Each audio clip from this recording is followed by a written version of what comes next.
জেলা কমিটি গঠনের চমক, বিএনপির নতুন নেতৃত্বে আস্থা রেখে পুনর্জাগরণের চেষ্টা, সাবেক ছাত্র ও যুব নেতাদের প্রাধান্য, দক্ষতার সঙ্গে কাজ করলে সংসদ নির্বাচনেও পেতে পারেন মনোনয়ন, কেন্দ্র আর জেলার নেতৃত্ব পৃথক করার পরিকল্পনা। বিস্তারিত প্রতিবেদনে।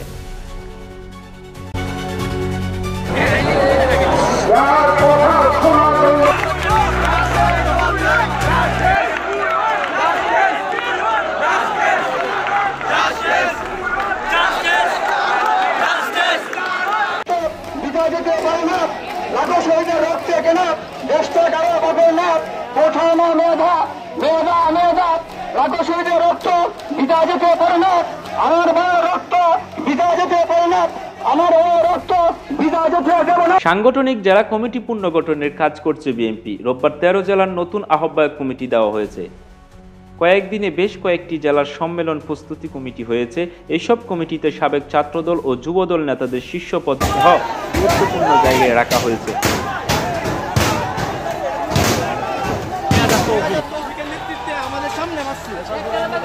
যার নতুন চমক বলছেন বিএনপির দায়িত্বশীল নেতারা।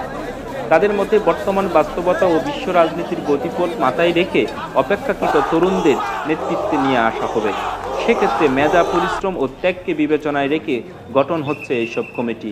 নতুন নেতৃত্বে আস্থা রেখে দলকে পুনর্জাগরণের চেষ্টা চলছে। দক্ষতার সঙ্গে কাজ করলে অনেকে সংসদ নির্বাচনেও পেতে পারেন মনোনয়ন। নেতাদের মতে সামনে জাতীয় কাউন্সিলরও করার পরিকল্পনা আছে। এবার কেন্দ্রীয় কমিটিতে যারা পদ পাবেন তাদের জেলা বা তৃণমূলের কোনো কমিটির নেতৃত্বে রাখা হবে না, এমন পরিকল্পনাও রয়েছে। অর্থাৎ কেন্দ্র ও জেলার নেতৃত্ব হবে আলাদা। সংশ্লিষ্ট নেতাদের সঙ্গে কথা বলে এইসব তথ্য জানা গেছে।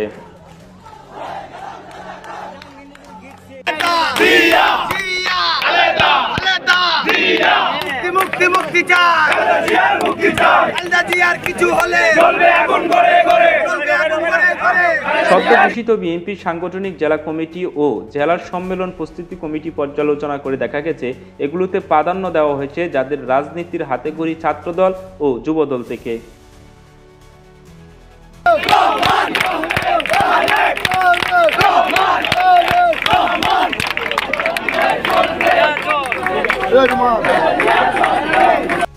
এইসব কমিটি গঠনের পেছনে জাতীয় কাউন্সিলর ও ত্রয়োদশ জাতীয় সংসদ নির্বাচনেরও যোগসূত্র রয়েছে।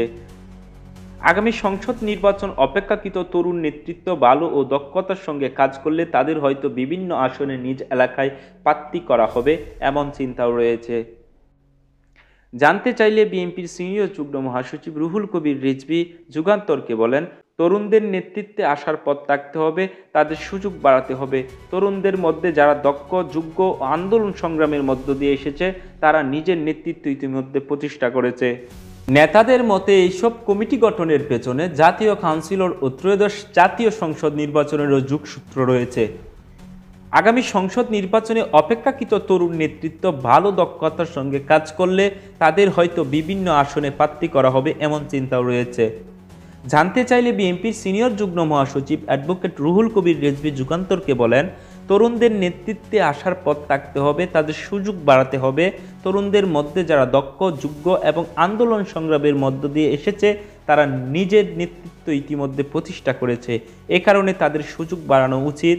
আর প্রবীণ যারা আছেন, খুব বেশি বয়স্ক নন কিন্তু ভূমিকা রেখেছেন, তাদের অভিজ্ঞতা কাজে লাগে দল পরিচালনার জন্য।